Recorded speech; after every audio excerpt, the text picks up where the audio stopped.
Joy, joy, ever new joy, joy. Okay, well, how I came to Ananda, I would have to say when I was a young girl, when I was a teenager actually, I was drawn to meditation. And another girl we were both kind of nerds, so we were into exploring somewhat esoteric philosophies, and we began to do yoga with a disciple of Ramana Maharshi and studied with him, the one that did the yoga on TV, and this was back when it was first coming out. And through that experience, I began to do hatha yoga, and I began to feel the energy moving in my spine and obviously up into my higher chakras. And so I knew there was something there. And I was born and raised in Central California, and so it was right on the beach. I was a California girl. I lived about a block from the beach in Cambria, California, which is south of Big Sur. And it's very beautiful and very quiet and natural there. And I used to go every day from the time I was about maybe 13 until, for many years, probably in through high school, I would go down to the ocean at like 6 o'clock, right at sunset, and I'd watch the sunset. And so little did I know that the peace that would come over me at that time was like a meditative experience. Mm-hmm. And so I had that when I was younger. And then when I went away to college, it's sort of like you go away to college and I couldn't find it. There was no place there in college where I could practice that kind of a natural experience until much later. I was living in San Francisco, and after college, I'd been to college and had studied mass communications and law and also art and English and whatnot. And I had a nice experience in college, but no meditation. And I was living in San Francisco, in the Bay Area, and I became involved with a group, with the EST group, which was kind of a find yourself group, and somehow I became involved with just what is the ideal person that you would want to be if you could. And for me it was Mother Teresa of Calcutta. I just thought, well, no, she's a wonderful woman and a wonderful human being, and look at all the wonderful things she's done. And so that became sort of my pole star of what I was searching for in life. So at that time I was still working in the corporate world of advertising and public relations and communications, and my career just kind of kept going further and getting bigger and bigger. And so I got recruited from San Francisco to Chicago to work for a huge advertising agency, which they handled like United Airlines and all the big accounts. And during that time, I was asked if I would work on alcohol or tobacco account, because they had those kind of accounts. And I had remembered in college thinking, no, I never want to work on something like that that's going to hurt people or be harmful to them or give them a bad habit or whatnot. And so at that point, I had a decision to make. They just keep throwing money at you. Well, you can just do this, and we'll just give you more and more. And I felt an inner calling, and it was like, I think it was Yogananda calling me back to San Francisco. And I had a decision. I could either go to Los Angeles to work in film, or I could go to San Francisco. And I chose San Francisco, and I didn't know why, but I went back. And when I was working there, I realized that I didn't have any money, and I was like, oh, well, this is interesting. I left this big job, but I didn't realize how I was going to make it. And at that time, I had found Ananda, and I found Ananda through the East West bookstore, which a lot of us did, which is in Menlo Park. And I can remember seeing photographs of Yogananda and his eyes, which were so magnetic and so soulful, and you just wanted to drink them in. And I just would look at his photo and I would say, I think that person can help me. And it was true. And so I kept going back and back, and then finally I took their meditation class, which was with Bharat and Anandi. And Bharat was my first teacher, and we've remained good friends ever since then. And I became involved with the Atherton House, which is what Ananda had at the time, which was right nearby the bookstore. And just began to become involved more and more because I had worked in the corporate field. I'd been very involved, and I had a lot of leadership positions. So I really wanted to do something with Ananda. And so at that time it was just Bharat and Anandi, and then eventually Asha and David moved down from the village, and we began to form a community.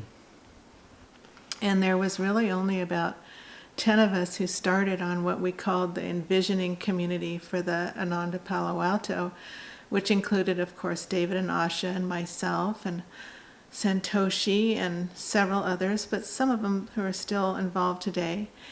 And we envisioned this beautiful community that we were going to have there that would be the first large urban community for Ananda. And so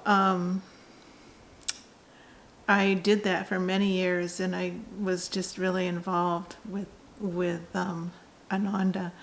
And my relationship with Swami Kriyananda at that time, because I was living in Palo Alto, and Asha was one of my best friends, and she lived right next door to me. And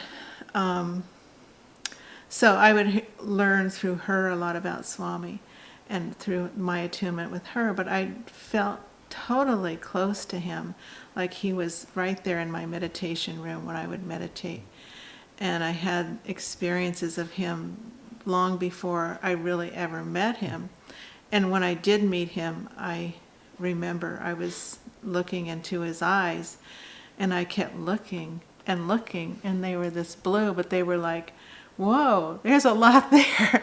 And I just looked into his eyes, were just like, it was the experience of looking into the astral regions. He was, there was no, I don't know if we would say there was no ego there. He was so pure in who he was, and I saw that right away. And at that moment, it was like I knew, I felt in my heart who he was.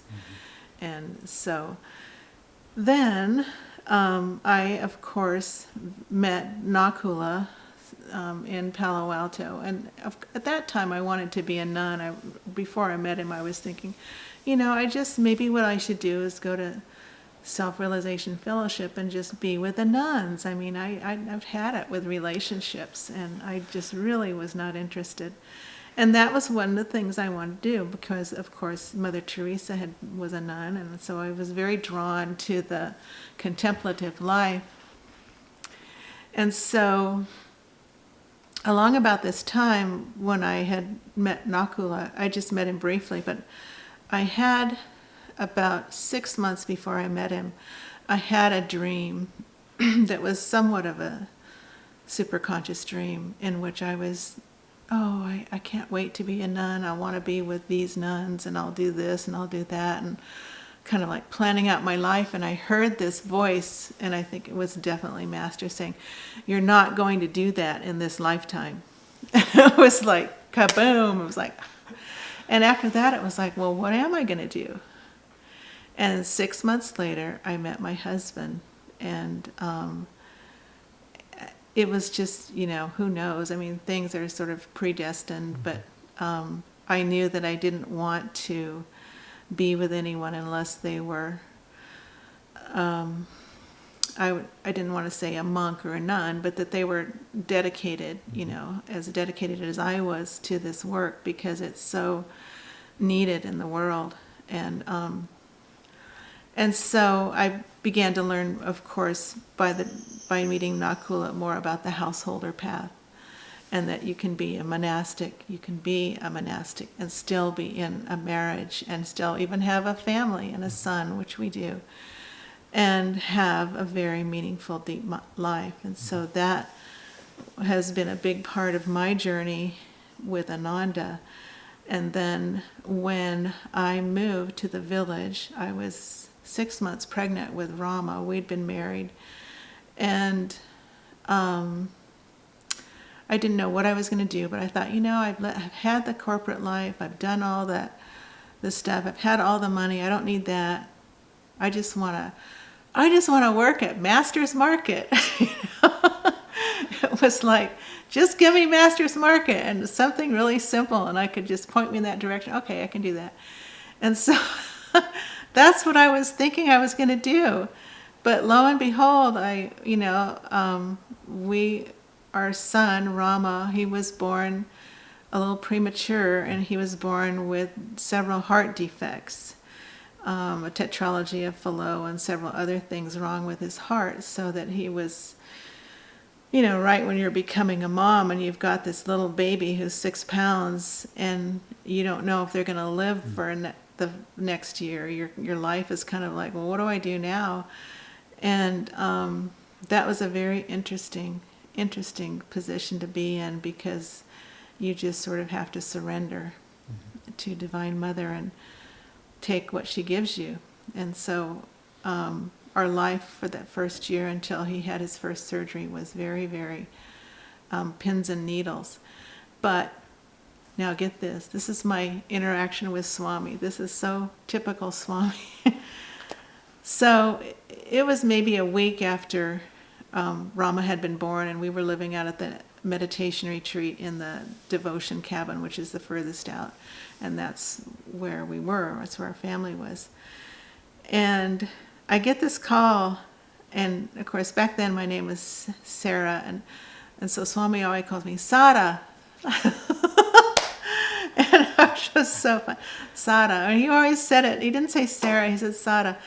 And he said, this is Swamiji. And I would talk, and I'm like, well, and here I was like worried about my son. Is he going to live, or is he going to die? And Swami said, I want you to come to work for Crystal Clarity Publishers. I want you to help us turn the company around and all this. And I'm like, oh my God. I'm like, well, wait a minute. What about Master's Market?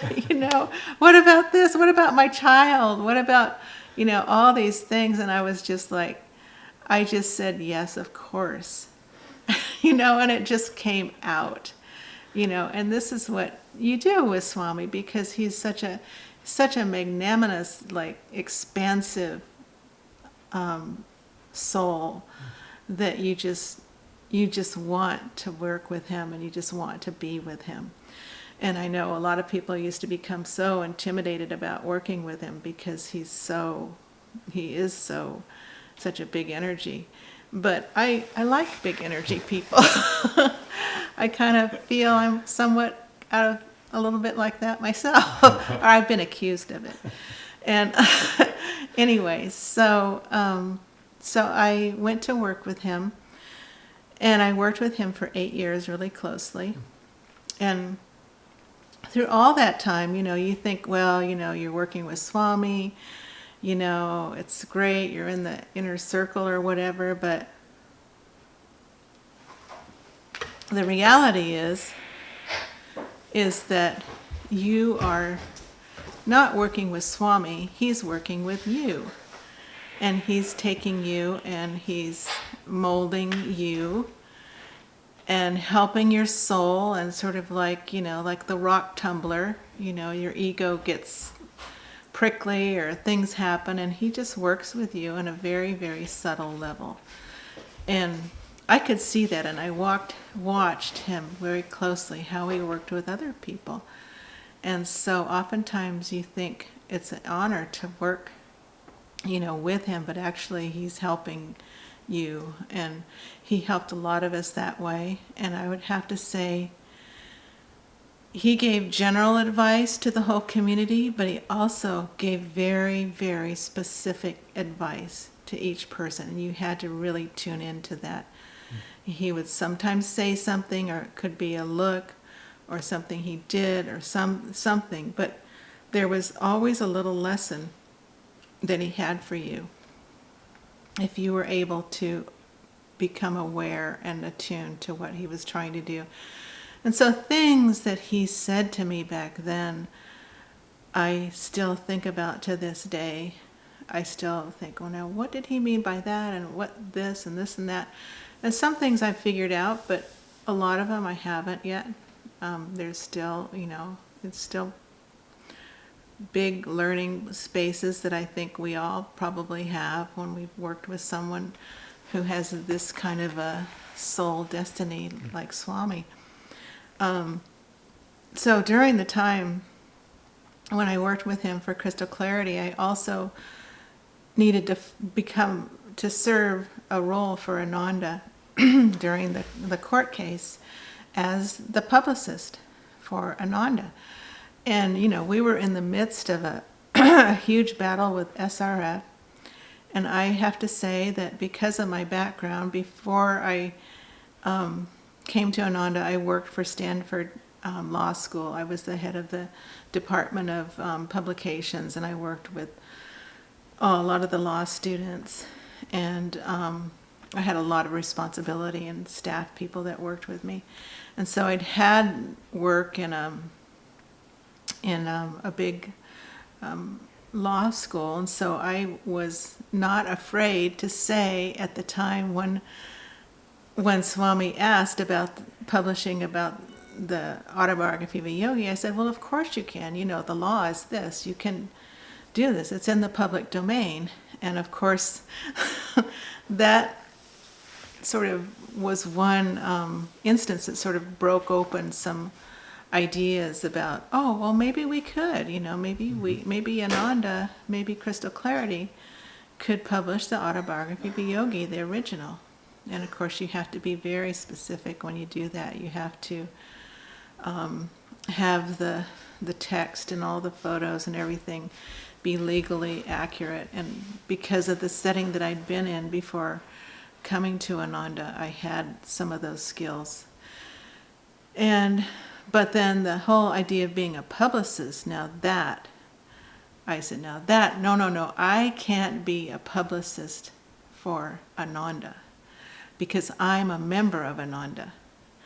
I'm not neutral. I am going to be for Ananda, whereas when you have a publicist, it should normally be someone who is your representative, who would be like your lawyer or your publicist. And so I'm thinking, this isn't going to work. But I thought, okay, they need to have a publicist. I'll do what I can. And because when I was in college, I'd worked for United Press International, and I'd done reporting when I was younger and things like that. I felt comfortable with working with the media, but it was just not that way during the court case because it was like a karmic bomb at Ananda had exploded, and when the court case happened, and we had to do sort of damage control and try to clean things up. But the thing was that it didn't matter what we did. It was like the cards were stacked against us. And so I'd get reporters, calling me up and calling me names and telling me that I'm brainwashed and I'm this and I'm that. And I'm thinking, I'm not brainwashed. But anyway, it was like that. It was very tumultuous, and there was a point in the whole court case after many years of working with this when I just had to answer some questions from a newspaper.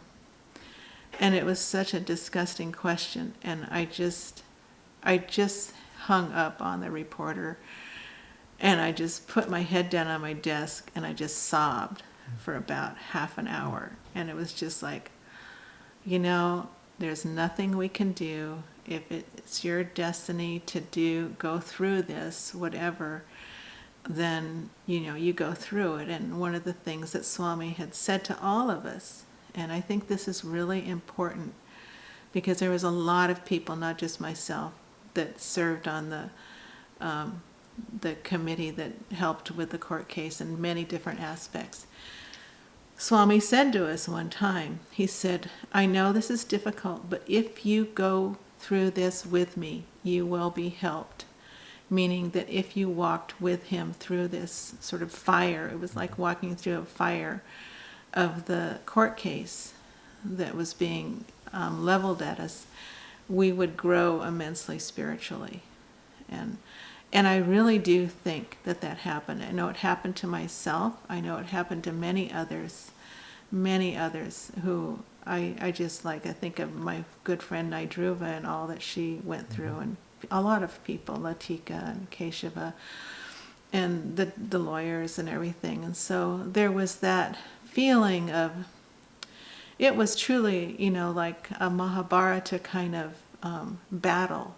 It was a battle of dharmas that were happening, and it was necessary. And even though it was painful for us to be sort of fighting against our brothers and sisters, it was something that we had to do. And those are the kind of things that when you go through that and you look back on those lessons and you think, wow, that was real.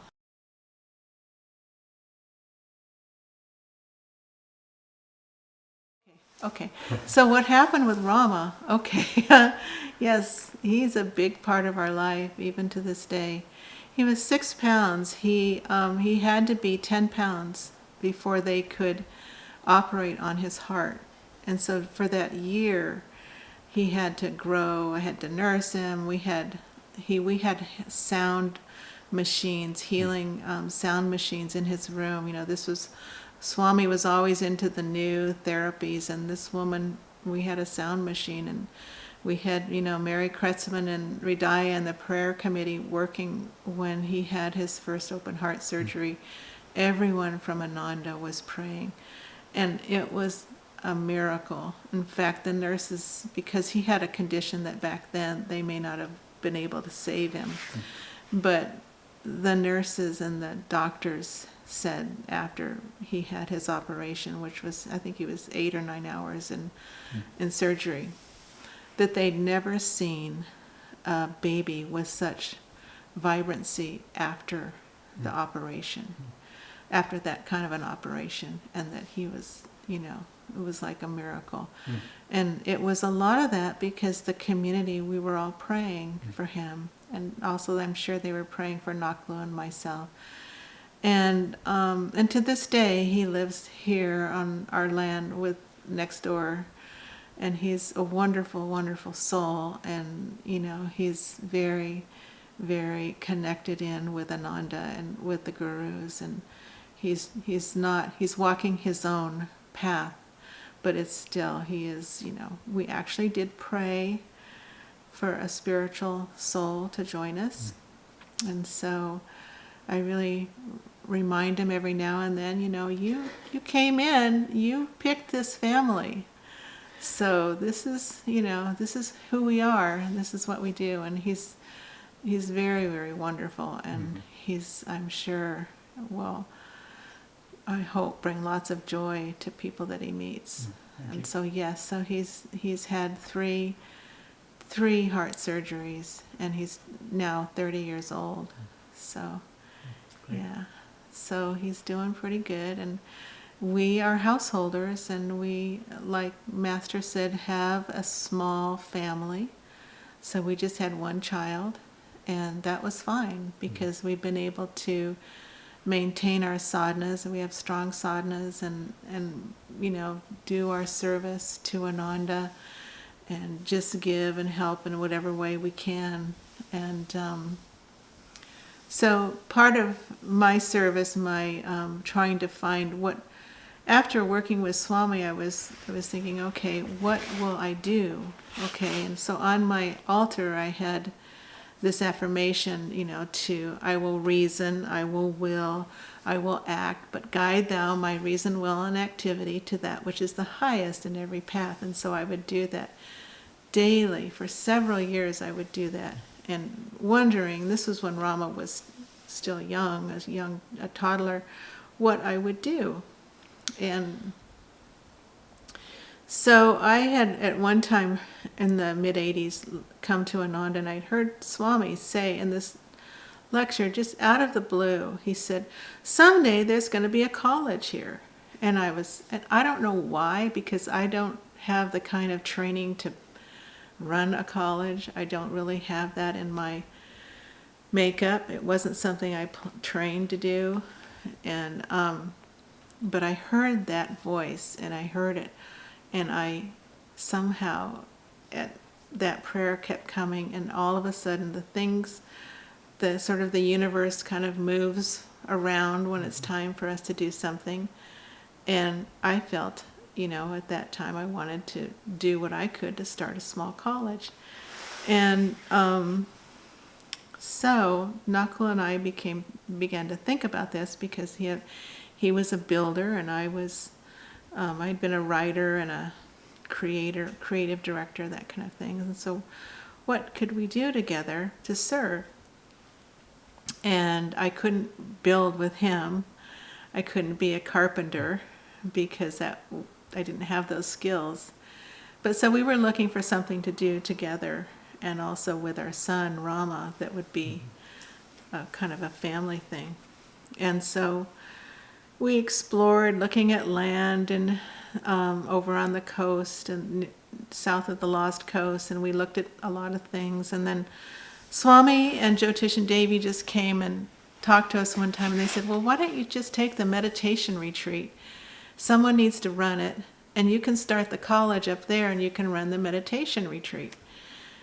And, at first I'm like, meditation retreat? It was too far away. I had a lot of city samskars, and so I wasn't sure I wanted to be up in the woods. But so Nakula was really all for it, and our astrologer Drupada had said, oh, it'd be good for Rama to be in a really secluded kind of environment like that for his particular astrology. And so we moved up to the meditation retreat, and that was in about 2002, and we were there for 18 years. And during that time, we started the college, we created the gardens, and we built a lot of bungalows and structures that were all part of this little campus. And at the height of doing that, there was probably 40 people living up there that were just students or some faculty, and then we had the high school up there. They had their own little house, and it was a very wonderful, wonderful experience. And Nakula had built the original, had been one of the builders on the original dining room facility, and so he'd worked on that, volunteer for 5 years just to get that building going. And we built a small temple when we were up there, the students and Nakula and myself and others, and we just had a good time. We had lots of fun. We had lots of plays. We did parties. We had Halloween parties. We did things that normally you wouldn't think of in a remote meditation retreat, but we made it a lot of fun. And we had a strong sadhana too. So the college is not mine, it's Master's, and it's Divine Mother's. And so the advice that Swami gave Nakula and I was, let it grow organically. And so that's really the advice we've followed, is that there's been times when the college was doing really well, and then before COVID it kind of was sinking down and sort of coming back a little now. So it's kind of this amorphous entity. And if we just keep thinking of how we can serve and serve others through the vehicle of the college, then it all just comes together. And so that's really what we're doing. We're not. It's if I could say, how are you like a traditional college? I'd say no, because the kinds of courses that we offer, especially now with the yuga cycles of time, no other college in the United States really does it to the degree that we do it, where you begin to understand how the yuga cycles affect you, how they affect you in the future and the past and whatnot. And so in that sense, we're not really a traditional college, and we tried to go that route, and the head of the Western Association of Schools and Colleges, Richard Wynn, at that time, he came up to the meditation retreat and he talked with us and he said, "What you have here is incredible. And what you're doing with just a small group of students is incredible. It's like the ideal form of education where you have small groups of people and you're in the forest setting and you have caring teachers and staff and whatnot. But would never fit into the mold of the current college system. It just isn't. And the current college system is on decline. And so there's going to be new forms of energy or education, and it's going to all be about energy, because we're going into Dwapara Yuga, of course, which is all about energy. And so our role has just been to respond to what's trying to happen. And oftentimes what's trying to happen isn't what you necessarily think is trying to happen, especially in education. We're the two of the things that Swami told, advice that he gave to Nakul, or to myself actually. He said, there's two things you can teach people: attunement and magnetism. And those are two very powerful but very subtle things, and it really, you can apply that to just about anything within the world of yoga philosophy. Attunement to who, to what, and magnetism are really important. So those are the advice that I've followed, that he gave to me. And like I said, he said different things to each one of us. And it's not been easy, because there's times when it feels like we failed, or that we just haven't quite done what we could do, and then all of a sudden it sort of comes back a little. And so it's just right now the college is, I think there's a big shift happening with education. So all the brick and mortar schools, for 50 years, that's been sort of the traditional way that you get college. It's going to be new and different in the future. And so we're just trying to help people in understanding, especially through the yuga cycles, what's coming and how they can be prepared. And we offer trips. We're offering a trip to Greece and Crete through the lens of the yuga cycles of time. Now, it's great. You can travel to any country, but can you travel to a country and learn about what may have happened 5, 10,000 or 20,000 years ago, and what is happening there, and how your life and that history is affected and whatnot. So all these things are kind of the type of programs that we're offering. And so I love the college. I will serve it as long as Master wants me to, but I'm also open to whatever is coming. And because I had the experience of Swami, and Swami's energy is highly expansive, and highly creative too. He would just come up with ideas and just take the community almost in a whole new direction sometimes, with the way that he could see things. I think because he was a visionary, he could see things in the future. And so a lot of the books and the talks that he gave, he was really giving them for 50 years in the future.